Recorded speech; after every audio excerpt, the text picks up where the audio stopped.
or a pillow. But I have you." My mum's smile was sad as she stroked my arm. "My special butterfly. Do you know how rare it is to have blonde hair and pretty brown eyes like you?" I looked away, but my mum used her hand to pull at my chin and get me to look at her. Don't ever underestimate the power of beauty. It was my beauty that caught your father's eyes. Do you know why I named you River? No? Because water is the most powerful force on earth. It gives life and takes lives. It streams through nature, and when someone tries to stop it, water breaks through any small crack it can find. You are like that, River. Powerful. If I was powerful, I would tell Connor to not be cross with you." My mum finished the toast and juice and got up from the floor. "I'll talk with him today, and hopefully you and I can sleep together tonight. Now make sure you aren't late for school." "I hate school," I said as we came out in the long hallway. My mom stopped in her tracks and bent down to meet my eyes while squeezing my shoulder in a painful grip. "No, River, don't say that. God gave you beauty, but Connor will give you wisdom. He will help you become one of the most influential and powerful women in history. He said so himself." I whimpered and rolled my shoulder. "You're hurting me." My mum eased a hold on me. "If beauty was enough, your father would have married me. But he didn't. You, however, will entice men with your looks and impress them with your first-class education. I predict that every man in the country will beg you to marry him. You'll be—" Her head snapped up at the sound of heavy steps coming up the stairs. "It's Connor," I whispered, and pressed against my mother's hips a second before his frame showed at the other end of the hallway. My mum straightened up and quickly ran her hands over her hair and thick sweater. "Good morning, Connor." He wore a vest under his blazer and looked down his nose at us. Taking my mum's hand, I moved in front of her, wishing I could protect her from his constant disapproval. "River, school started 5 minutes ago."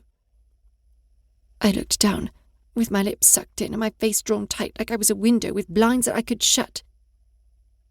"She was on her way," my mother said in a small voice, but Connor ignored her and kept his gaze on me. "Come here." "I want to stay with my mum," I muttered low.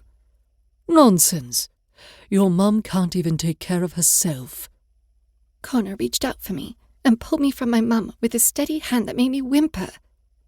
"It'll be all right, love. I'll see you after school." My mum tried to comfort me, but I couldn't take in her words when I was too distracted by the worry shining from her eyes. Turning on his heel, Connor marched me down the hallway with a tight hold on my neck, which made it impossible to turn and see my mum. "I'd like to talk to you today," my mum's voice called out to Connor from behind us. He didn't answer her, or acknowledge her request in the slightest. Instead, he pretended that she didn't exist by ignoring her the same way he'd done this past week. The school was upstairs, in a room dedicated to the handful of children living at the Red Manor.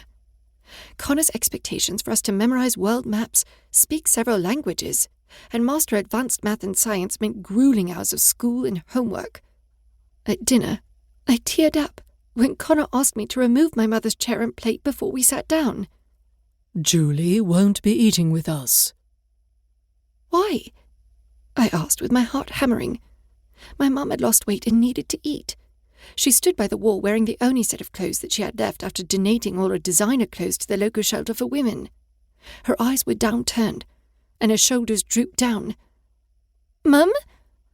My mother used to be joyful and fun. Now she had tears in her eyes when she raised her head and whispered to Connor, "Please don't do this."